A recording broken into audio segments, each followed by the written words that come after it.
Alright gang, it's time for another Let's Play Wargame European Escalation multiplayer.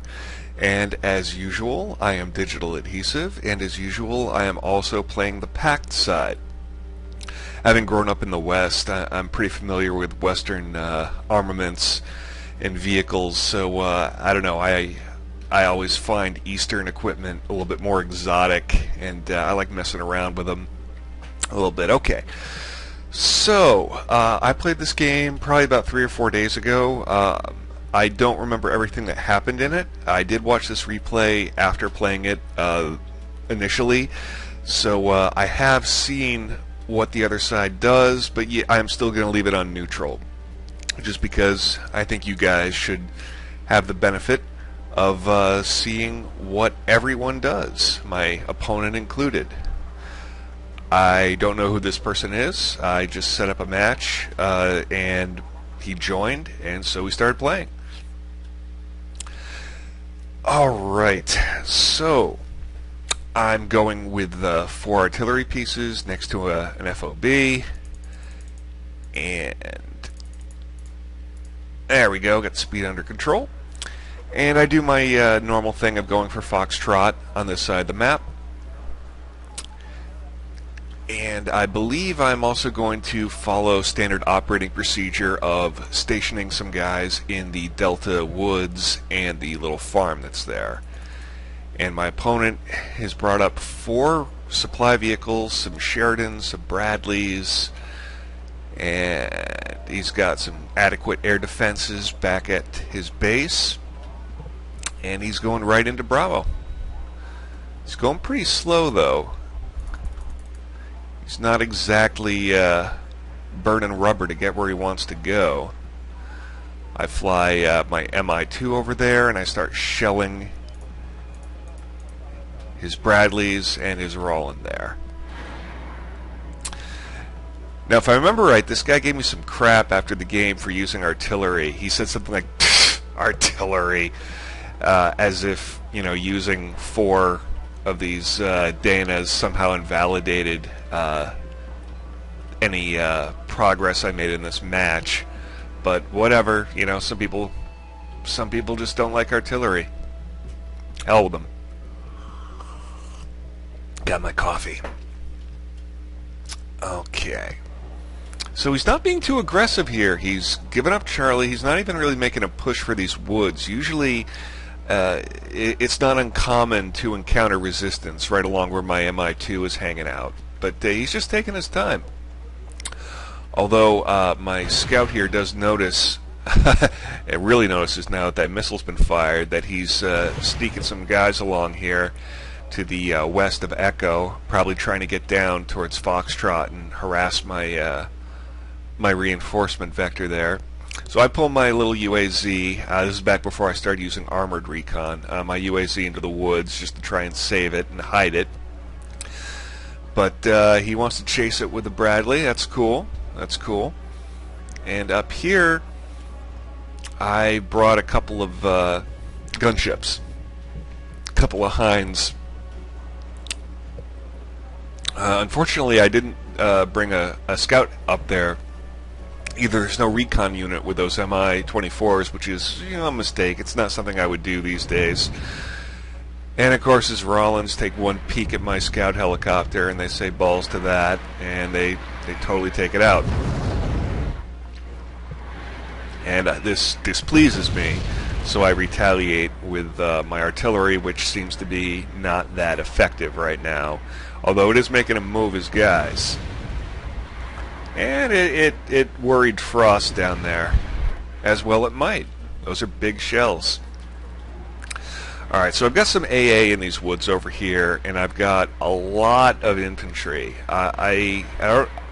This is also back when I used Special Forces for everything, before I purchased the, you know, generic frontline Russian infantry in all their various vehicles.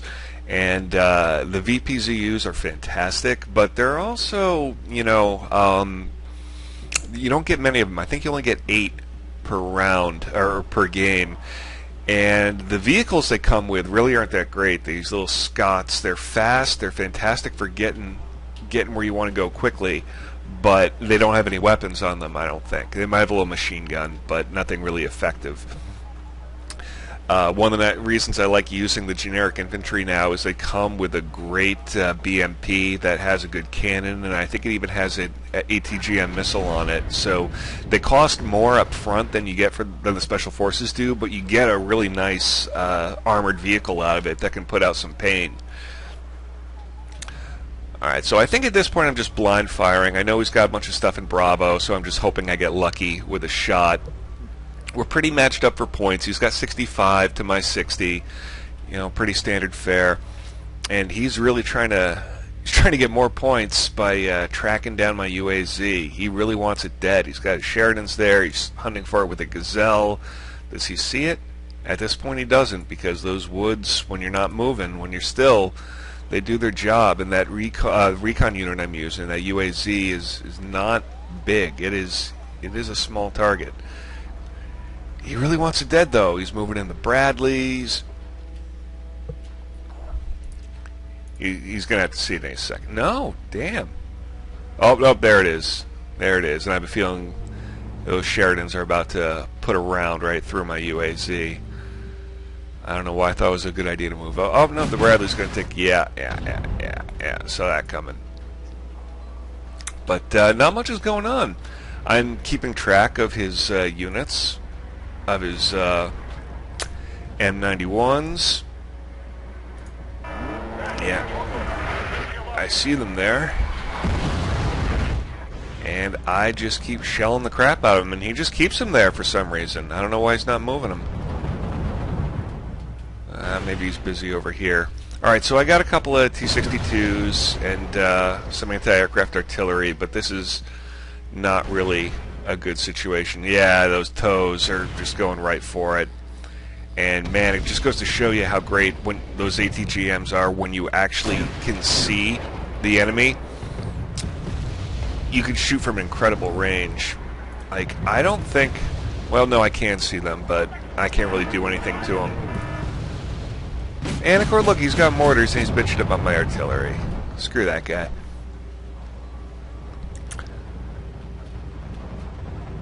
So he's got a nice line along this hedgerow here, and he, yeah, this is not going well for me. Oh yeah, wow, that Lynx is really nice. I gotta start spending a little bit more time investing in helicopters. I still don't have any of the... I'm level 18 now, and I still don't have any of the advanced Hinds unlocked.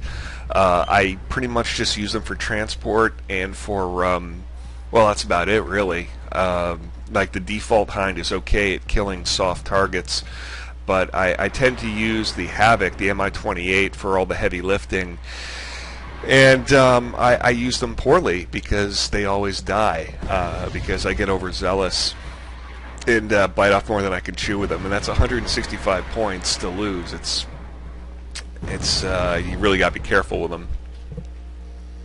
Alright, so I don't think you can see any of my units. I believe... Yeah, I can see all of his. He can see my Scott. Who cares? I mean, he knows that I've got shit in there, which is one reason why, you know, it's not good that he saw that, but I don't think he has any idea the extent that I've got these woods completely loaded with troops. And we're still only a 5-point difference for everything that we killed since we were at 60 and 65. So we've got some really good parity going here. I'm still messing up those tank destroyers, though. His Frost is still alive. He's panicked now. He's not just worried. Poor Frost. Yeah, I don't know why he's just got them sitting there. He's just who died? Nope, not Frost. Oh, there goes Frost. Only Rhodes is left. And Rhodes is not doing that great. Why is he just... I don't know. Don't do that. Don't do what that guy just did. Don't do what Donnie Don't does. Alright, his Sheridans are opening fire on the Scots. And Sheridans are interesting because they can't take a punch at all, but they're a great ATGM platform.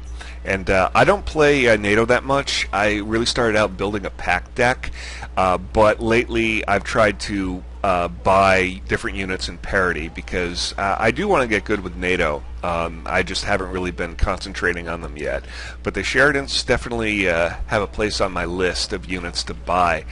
From what I've seen, they're a really good retreating tank, if that makes any sense. Like, if they're in a position where the enemy is really making a move, they can just back up and fire those ATGMs, and they do a really good job that way, in my experience at least. But yeah, they can't stand up too well to artillery fire, although not much can. Alright, so he wants to dislodge me from these woods, and again, he doesn't really know what's in there. He sees my Tunguska for 10 seconds, and I'm backing up. I actually outrange him in points now. I've got, 150 points more than he does right now, but I mean, that can change in a heartbeat. I mean, that's one Havoc helicopter in difference, and we all know how good I am with those Havocs, although I don't think I have any in this game, which is probably a good thing. And he takes a couple of swings at my recon helicopter, my MI2, puts a good dent in it, and he's probably going to take it out, because I'm not paying attention. Yeah, there it goes. Still trying to put a few dents in these Sheridans. I didn't see what happened over here. Let's take a look. This would be more interesting than watching artillery fall. Rollins come up, which my special forces take care of in about 0.2 seconds. Bradley swings up, and why did I have no idea why I took my guys out of that building. I have absolutely no idea. I might have misclicked, or I might have panicked for some reason. I don't know, but that was not smart. And his Sheridans are routing, but they're routing right toward my lines, which is that's one thing that's a little weird about this game. You would think that the routing they'd go back towards your base, but they don't always do that. Alright, he was trying to make a move on Foxtrot. Let's see what he can see. He only sees, again, my Tunguska, and he's shelling it with his mortars. And I start moving my armored command out of there, because this area has gotten kind of unappealing now, and that's another reason why you should always get armored command vehicles, so they can withstand some mortar fire. Alright, I see Bradley. Tunguskas are trying to put a few dings in it. It's hurt, it's not going to last. The Gazelle comes by and he sees my command vehicle, which is not good. Oh, no, it's alive. It's just really hurt. And, oh, dear Lord. Whew, that was close. That was close. I could have lost that command vehicle right there. Now I'm trying to take out these AMLs, but they're moving a little bit, so they're probably safe. Yeah, look, he's making this really big push on Foxtrot, and of course, since I have to move my command vehicle around and dick around with that, I'm not getting any more reinforcement points here. I guess he pretty much abandoned Delta. Well, no, he's got his Sheridans here. They're trying to move in, but they're not going to have a good time there, because I don't have any tanks in there. I just have a lot of infantry and some Tunguskas. Where did I put my... Oh, man, I must have lost my command vehicle. I'm still way ahead of him in points right now, though, comparatively speaking. But I've totally been driven out of Foxtrot at this point, and so I have one base here, and 1 point coming in per round, which is pretty sad, or per tick. And he's caught up to me in points almost. He's still only 40 away, and so all I've got for forces right now is this really secure wood. I mean, it is a secure forest. Nothing's getting in there, but it's just a forest. One thing I should probably do is, since I usually stack Delta, is actually take advantage of the fact that I've stacked it and bring a command vehicle in there, because I haven't. I've put a lot of guys in there to be kind of like a stopgap, And I do that every game I play on this map when I'm on this side. But I never think about bringing a command vehicle in there. I guess in a 1,500 point game, points are so scarce that I don't feel great about getting more than one command vehicle aside from my default one at the beginning of the game. I don't know if that's a good thing or not. I don't see many people buy 2 command vehicles at a low point game like this. Maybe I should start. I don't know. What do you guys think? Alright, so let's speed this up a little bit. Not too much. Well, we only have 2 minutes left in here. So he's ignoring that wood.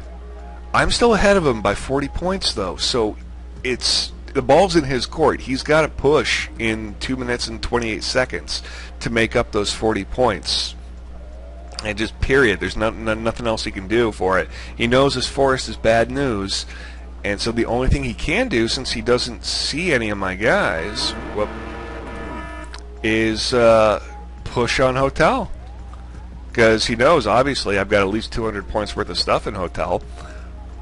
But that's all he knows. He got a few points. I don't know what he killed. He only got like 6 points.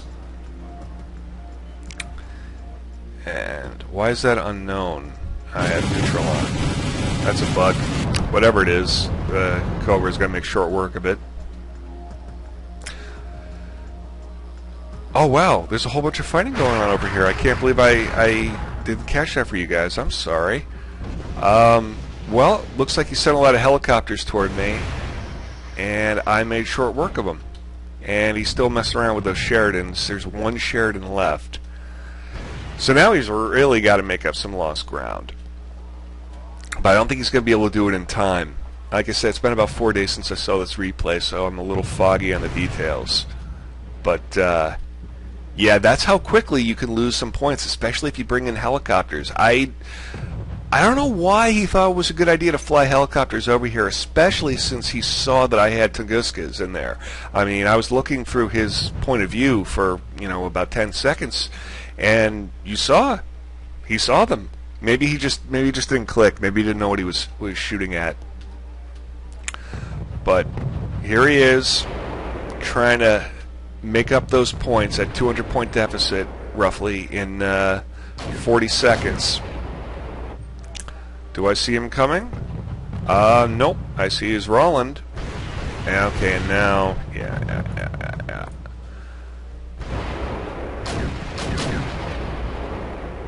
I guess that is a bug when you switch back to neutral. It doesn't tell you what it is.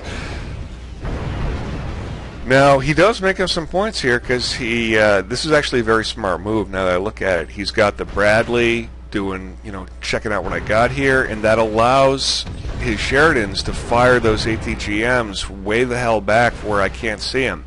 Of course, now I spot his Bradley, and I smoke it. And I win a very minor victory. And, of course, afterwards he got in my case about using artillery. Oh my god, I used 4 artillery pieces. Holy hell.